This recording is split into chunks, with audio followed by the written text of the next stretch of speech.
আল্লাহর হাবিব সাল্লাল্লাহু আলাইহি ওয়াসাল্লাম বলেছেন, মান বানা মসজিদান মিন মালিহি ফিদ দুনিয়া বানাল্লাহু লাহু বাইতান ফিল জান্নাহ। যে ব্যক্তি নিজের পকেটের টাকা খরচ করে দুনিয়াতে মসজিদ বানায়, আল্লাহ তাআলা তার জন্য জান্নাতে ঘর বানায়। 60টা জিনিস মানুষ মরে যাওয়ার পরে তার কবরে পৌঁছতে থাকে। ইন্না মিম্মা ইয়ালহাকুল মুমিন মিন হাসানাতিহি বা'দা মাউতিহি। মানুষ মরে যাওয়ার পরেও যে 60টা জিনিস তার কবরে পৌঁছায়, তার মধ্যে একটা হচ্ছে মসজিদান বানাহু। সে যে মসজিদ বানিয়ে গিয়েছে, ওই মসজিদের সওয়াব। সুবহানাল্লাহ পড়েন। আপনি টাকা দিয়ে মসজিদ বানিয়ে দিলেন, ওই মসজিদে মুসল্লিরা নামাজ পড়ে, রোজাদাররা এসে ওখানে ইফতার খায়, তাহাজ্জুদ আদায়কারীরা তাহাজ্জুদ পড়ে, তাদের সওয়াবের কমতি হবে না, কিন্তু তাদের সওয়াবের একটা পার্সেন্টেজ সওয়াব যে ব্যক্তি মসজিদ বানালো তার আমলনামায় আল্লাহ ঢুকিয়ে দেয়। এজন্য বেশি বেশি মসজিদ বানাতে রাজি আছেন তো? মসজিদে দান করার ফজিলত কি জানাবেন দয়া করে? মান বানা লিল্লাহি মসজিদান বানাল্লাহু লাহু বাইতান ফিল জান্নাহ। যে আল্লাহর জন্য একটা মসজিদ বানাবে, অন্য রাওয়ায়াতে আছে যদি পাখির বাসার মতো ছোট্ট হয়, অতটুকু হলেও আল্লাহ তার জন্য জান্নাতে একটা প্রাসাদ নির্মাণ করে দিবেন। তাহলে আপনি যে টাকা দিলেন মসজিদে, একটা ইট কিনারও কি পয়সা হবে না? তাহলে তো পাখির বাসার সমান একটা মসজিদের আপনি আয়োজন করেই ফেললেন। তাহলে এই জন্য মসজিদ দান করলে আল্লাহর কাছে প্রাসাদ পাওয়া যাবে, জান্নাতের মণিমুক্তার প্রাসাদ। সাকিব হোসেন আপনি লিখেছেন, আমার স্বল্প জ্ঞানে যতটুকু জানি যে মসজিদের দানের ক্ষেত্রে কোরআনের কোথাও বলা নাই, তাছাড়া মসজিদের দানের বিষয়েও তেমন কোনো হাদিস নাই। তাহলে মসজিদে দান করলে বিশাল সবের কথা যে বলা হয়, এটার ভিত্তি কি? ভাই সাকিব হোসেন, আমার মনে হয় আপনার জানার মধ্যে ত্রুটি আছে। মসজিদে দানের ব্যাপারে কোরআন হাদিসে অবশ্যই বলা আছে। আল্লাহ রাব্বুল আলামিন কোরআনে মসজিদ আবাদকারীদের গুণের কথা উল্লেখ করেছেন। ইন্নামা ইয়ামুরু মাসাজিদাল্লাহি মান আমানা বিল্লাহ। যারা আল্লাহর ঘর আবাদ করেন, আল্লাহর ঘর আবাদ তো নির্মাণ করতে হবে, তারপর তো আবাদ। তারপরে যে ইব্রাহিম আলাইহিসসালাম মসজিদ নির্মাণ করেছেন, সেটার বিস্তারিত বিবরণে আল্লাহ তাআলা উল্লেখ করেছেন। মসজিদকে আপনার তাওয়াফকারীদের জন্য মসজিদের হারামকে পবিত্র করার জন্য নির্দেশ করেছেন আল্লাহ তাআলা। মসজিদের সেবা নিয়ে অনেকগুলো আয়াত কিন্তু কোরআনে রয়েছে। তো মসজিদ নির্মাণ সাধারণ সেবা যদি এরকম ফজিলতপূর্ণ হয়, তাহলে নির্মাণ সেটা তো ফজিলতপূর্ণ বলাই বাহুল্য। আর তাছাড়া হাদিসে সুস্পষ্টভাবে পরিষ্কারভাবে মসজিদ নির্মাণের অনেকগুলো ফজিলত এবং সওয়াবের কথা বলা আছে। যেমন নবী সাল্লাল্লাহু আলাইহি ওয়াসাল্লাম বলেছেন, মান বানা লিল্লাহি মসজিদান, যে ব্যক্তি আল্লাহর জন্য একটা মসজিদ নির্মাণ করবেন, আল্লাহু লাহু বাইতান ফিল জান্নাহ। ও বানাল, কোন হাদিসে আসছে ওলাও কামাফ হাসে কতাতিন আও কামা ওয়ারাদা ফিল হাদিস। অর্থাৎ যদি কেউ একটা পাখির ছোট বাসার মতো করেও মসজিদ বানায়, রূপকর্তে এখানে বোঝানো হয়েছে যে ছোট্ট মসজিদে যদি বানায়, আল্লাহ তাআলা তার জন্য জান্নাতে ঘর নির্মাণ করবেন। তাহলে মসজিদ নির্মাণ করলে তার জন্য কোনো ফজিলত বা মর্যাদা বা সওয়াবের কথা বলা নেই। কে বলেছে আপনাকে? আবার এটি একটা সাদকা জারিয়া, অর্থাৎ যে দান এর ধারা, যে দানের উপকারিতা দীর্ঘকাল মানুষ ভোগ করতে থাকবে। আপনি মসজিদ নির্মাণ করলে মানুষ এখানে সালাত আদায় করতে থাকবে। আর এই ব্যাপারে নবী সাল্লাল্লাহু আলাইহি ওয়াসাল্লাম বলেছেন, মানুষের মৃত্যুর পরেও এই জাতীয়, অর্থাৎ যেই ক্যাটাগরির দান এর উপকারিতা দীর্ঘমেয়াদে মানুষ পেতে থাকবে, তার সব পাবে। অতএব হাদিসে তো রয়েছে। তবে হ্যাঁ, এটি ঠিক যে টাকা কালেকশন করার জন্য মন গড়া ভিত্তিহীন কোনো ফজিলতের কথা বলে সেটি অবশ্যই পরিহার্য।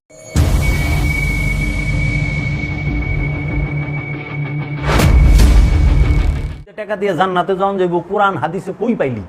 কোরআনে তো কাই না হাদিসে। কোরআনে জান্নাতের শর্ত দুইটা, জি, একটা হলো বিশ্বাস, একটা হলো সৎকর্ম। জি, একটা হইল আমানু এবং আমলে সালেহা যারা করে তারা যাইব জান্নাতে, আর যাহারা মুত্তাকি, জান্নাতে যাবে একমাত্র মুত্তাকি, কোরআন বলতেছে।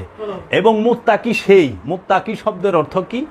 ওরা কয় আল্লাহকে যে ভয় করে, এটা হলো বাটপারি ও অগো, এটা কুটুকৌশল। মুত্তাকি শব্দের অর্থ যে ভেতর এবং বাহিরকে পবিত্র করছে, যার জাহের এবং বাতেন দুইটাই পবিত্র, মানে খান্নাস মুক্ত, শয়তান মুক্ত, নফসের অধিকারী।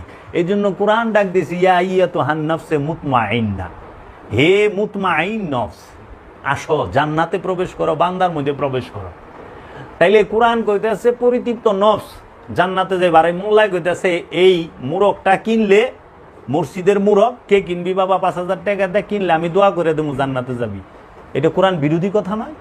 এই ছাগলের দলে হুনে কয় সুবহানাল্লাহ, ওই যে টাকা দিছে। তাই আমি কইছি, মসজিদে একটা টাকা দান করলে জগতে এমন কোন আলেম আছে কোরআন থেকে দেখাই পারবো কোনো সওয়াব আছে? কোনো সওয়াব নাই। মসজিদে দান করার মধ্যে কোনো সওয়াব নাই, আল্লাহর অ্যাকাউন্টে কোনো সওয়াব নাই।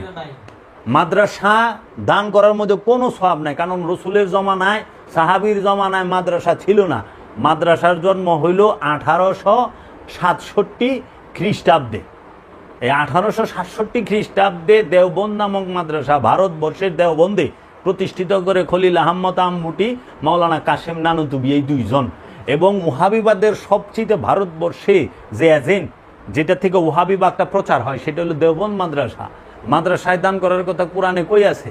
কোরআন বলছে সূরা বাকারার 177 নম্বর আয়াতে 6টা স্থানে দান করবা, 6 স্থানে দান করার কথা, যে এইখানে দান করলে তোমাদের সওয়াব হবে, পুণ্য হবে। সেটা কি? ইয়েতিম মিসকিনকে, যারা ঋণগ্রস্ত তাদেরকে, অভাবগ্রস্তকে, এগুলো সব মানুষকে কেন্দ্র করে, মুসাফিরকে। ওই যে লাইসাল বিররা আনতু লাইসা জি, পূর্ব পশ্চিমের দিকে তাকানো, মুখ ফেরানোতে কোনো পণ্য নাই, ফায়দা নাই। ফায়দা কি? আল্লাহতে ঈমান আনলে, আল্লাহর কিতাবের প্রতি ঈমান আনলে, আল্লাহ রসুলের প্রতি ঈমান আনলে, তারপরে এই আমলে সালেহা করলে, এইরকমভাবে 5টা শর্ত দিছে। সত্য সাক্ষী দিলে, জি, তারপরে প্রতিশ্রুতি রক্ষা আর করলে, আল্লাহর মাল, আল্লাহর মহব্বতে মাল দান করবা 6 জায়গায়। সূরা বাকারার 177 নম্বর আয়াতে স্পষ্ট কইছে। অহনে বর্তমান সমাজে এইটারে বন্ধ করে দিয়া এই মানুষ অহনে টাকা দেয় না, ওই যে উঠাই দিছে মোল্লারা, এই মানুষ এরা তো নামাজ পড়ে না, এদেরকে টাকা দিচ্ছেন, এরা আইগা হুসেনা মুইতা পানি লয় না, দেখেন না, এরা নেশা পানি খাইব, এরা মানে যত নেগেটিভ কথা আছে মানুষের বিরুদ্ধে বইলা, এই ভিকারিকে টাকা দিলে সব নাই, লয়ে গেছে মাদ্রাসা। মাদ্রাসারা বাচ্চারা হিফজি পড়ে, এরা নামাজ পড়ে, এরা পাঞ্জাবি পিন্দা থাকে, এরা আল্লাহ বিল্লাহ করে। এখানে দেবেন আল্লাহ তো শর্ত দেয় না যে আল্লাহরে ডাকে হেরে টাকা দাও, আল্লাহ কইছে মানুষকে দাও, অভাবগ্রস্তকে দাও, মুসাফিরকে দাও। কয় নাই তো মুসলমান মুসাফিরের কথা? না, তাই মসজিদে নিয়ে টাকা দেয়া হয়, এই যে এটি। যে ভ্রমণকারী হেরে দাও।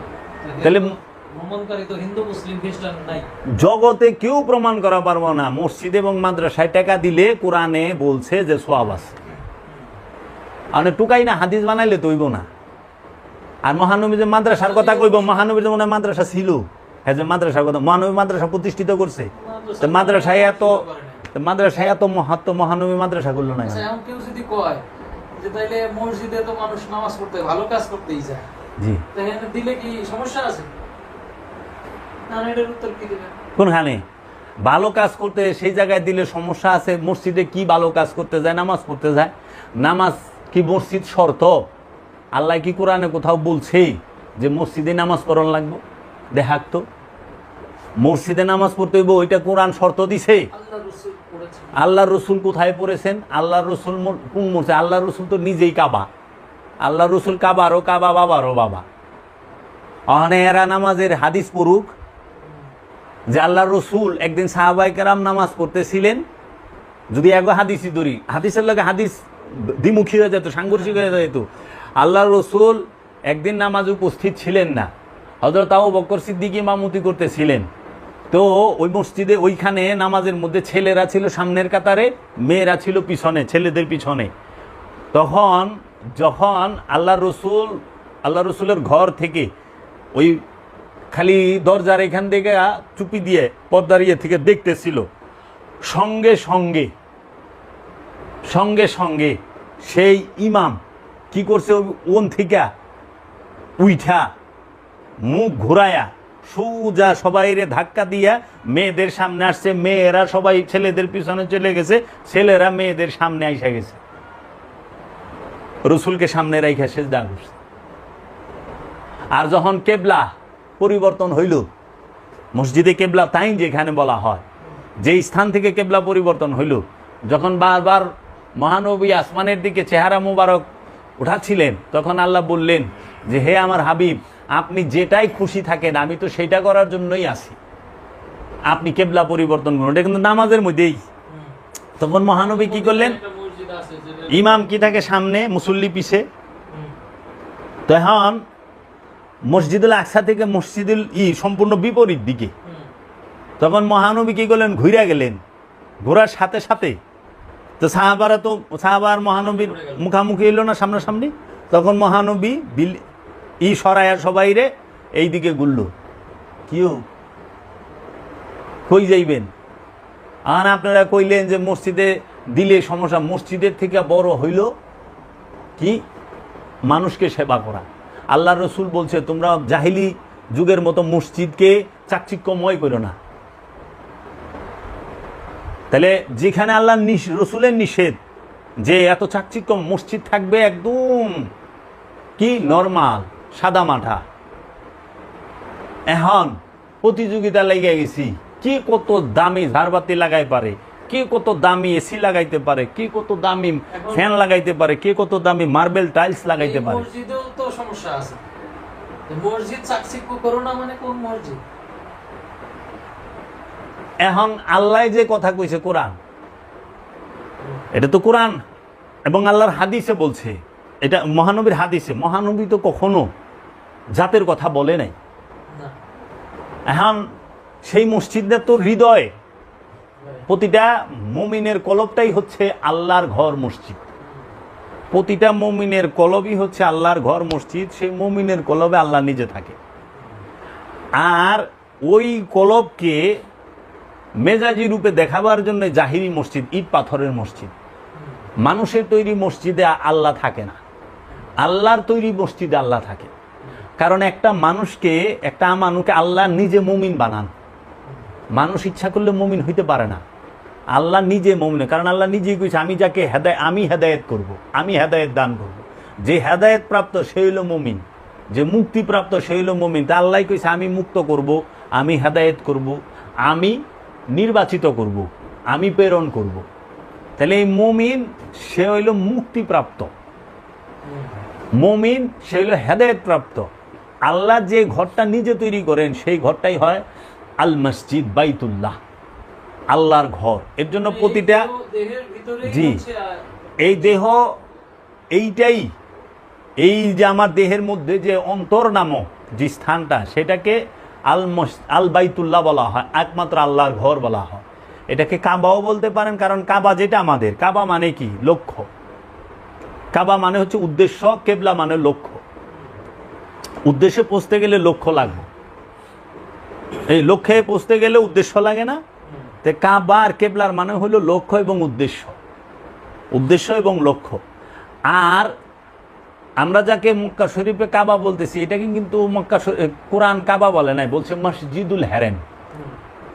এটাকে মসজিদ বলা হয়েছে, মসজিদুল হেরেম, মসজিদুল আকসা। সূরা বনী ইসরাইলের 1 নম্বর আয়াত, সুবহানাল্লাযী আসরা বিআবদিহি লাইলাম মিনাল মসজিদুল হারাম ইলাল মসজিদুল আকসা। তো এই মসজিদ তৈরি করো, কলবকে, অন্তরকে, হৃদয়কে, এই ঘরে আল্লাহ থাকবে। এর জন্য বলছে মসজিদ থাকবে সাদা মাঠা, মসজিদ চাকচিক্য থাকবে না। চাকচিক্য করলে তো আপনি ওই দিকেই সার্বজনীন হইতে পারলেন না তো, কারণ সার্বজনীন বিষয়টা। আর আল্লাহ তো কখনোই সাম্প্রদায়িকতার হুকুম দিতে দেয় নাই, রসুলও দিতে পারে না। কারণ আল্লাহর গুণে, আল্লাহর জ্ঞানে, আল্লাহর রূপে রূপবান রসুল, আল্লাহর জ্ঞানে জ্ঞানী রসুল, আল্লাহর গুণে গুণী রসুল। রসুল কখনো সাম্প্রদায়িকতার কথাই বলতে পারে না। যে সাম্প্রদায়িকতার কথা বলে সে মোল্লা, সে রসুল না। কারণ আল্লাহ কইছে, আমি পৃথিবীর মধ্যে আমার খলিফা নির্বাচন করলাম আদম। পৃথিবীর খলিফা হইল আদম, আদমের রাজত্ব হইল সারা পৃথিবী। আচ্ছা, রসুল সে হচ্ছে রাহমাতাল লিল আলামিন, সমস্ত জগতের রহমত। তো যিনি সমস্ত জগতের রহমত, তিনি কখনো সাম্প্রদায়িক কথা বলতে পারেন না। আবার রসুল সে মানব জাতির হেদায়েতের কাণ্ডারি। তাহলে রসুল কখনোই সাম্প্রদায়িক কথা বলতে পারেন না। আর রসুল মানব জাতিকে হেদায়েতের আহ্বান করছে। আর হেদায়েতের জন্য ইবাদতের হুকুম রসুল তার অনুসারী মানে আমানুকে দিছে, মুরিদকে, মুরিদকে, অনুসারীকে, আমানুকে বলছে, তুমি নামাজ পড়ো, তুমি রোজা করো, আমানু, আমানু তুমি নামাজ পড়ো, আমানু রোজা করো, আমানু হজ করো, আমানু কুরবানি করো, আমানু আমালে সালেহা করো, আমানু তুমি সুদ খায়ও না। আমানুরে কইছে, কিন্তু মানুষের বেলায় কইছে আল্লাহকে মানো। তৌহিদের ডাক দিছে মানুষের কাছে, আর মুক্তির কথা বলছে আমানুর কাছে। খেয়াল করতে হইব। এর জন্য তৌহিদ আর শিরকের আলোচনাটা মানুষের কাছে আল্লাহ করছে, আল্লাহ রসুল করছে। আর দাসত্বের কথাটা আল্লাহ রসুল আমানুরে কইছে। তাহলে এই যে বিষয়টা, আর মুত্তাকি এবং মুমিনকে বলছে তোমাদের কোনো ভয় নাই, মুত্তাকিহীন তোমরা নিশ্চিত। তারাই নিজেরাই মসজিদ, ওই মসজিদের মধ্যেই আল্লাহ আছেন। এর জন্য বলছে যে মসজিদে দানের কথা বলা। রসুল মাদ্রাসা প্রতিষ্ঠিত করে নাই, কারণ রসুল ভাষা শিখাইবার জন্য আসে নাই। কোরআনে কোথাও আছে রসুল ভাষা শিখাবার জন্য আসছে?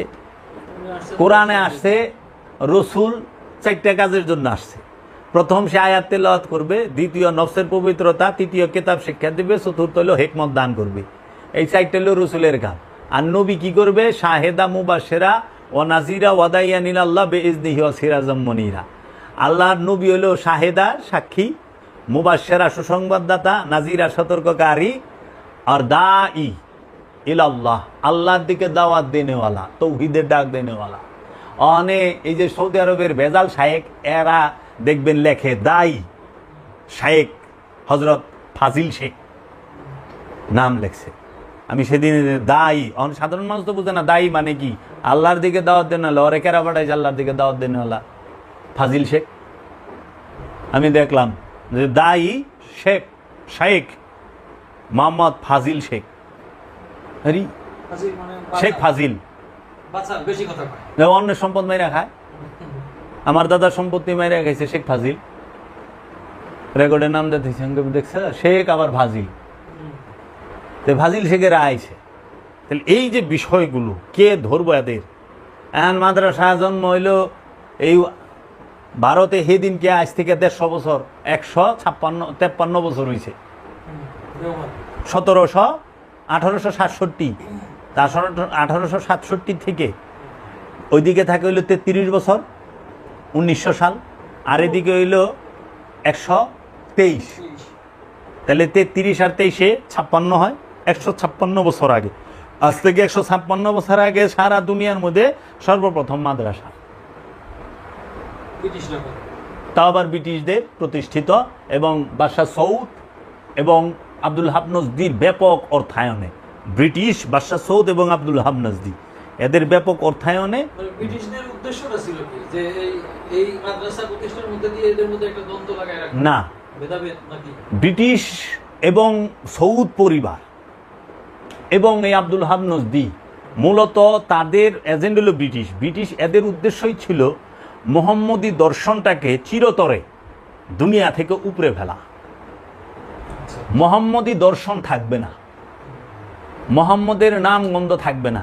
এর জন্য ওরা কোরআন রাখবো, কিন্তু কোরআনের মধ্যে মোহাম্মদের নাম রাখবে না। এই ওয়াহাবিরা দেখেন মসজিদ রাখবে, কিন্তু মসজিদে মোহাম্মদের নাম রাখবে না, খালি আল্লাহর নাম থাকবো। দেখেন আপনি সালাফিগো মসজিদে যান, সালাফিগো মসজিদে আপনি মোহাম্মদের নাম পাবেন না, মোহাম্মদ সাল্লাল্লাহু আলাইহি ওয়াসাল্লামের নাম পাবেন না, ওখানে সব আল্লাহর নাম। ওয়াহাবিরা ওই যে বলে দেন না, ওয়াজ করে আল্লাহর মোহাম্মদের নামটা যেন বরাবর না হয়, উঁচা নিচা হবে।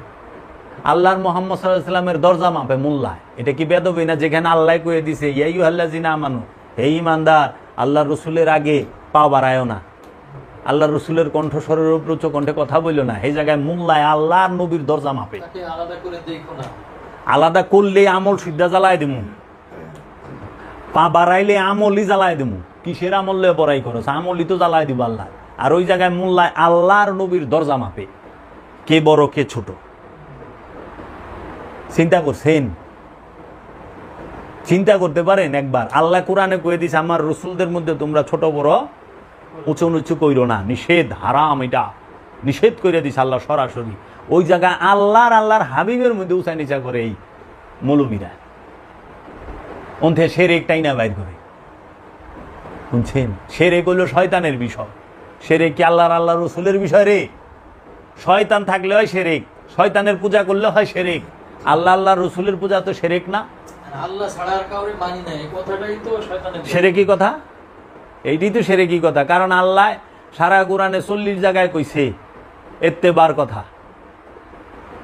ইত্তেবার কথা, হ্যাঁ, অনুসরণের কথা কইছে 40 বার।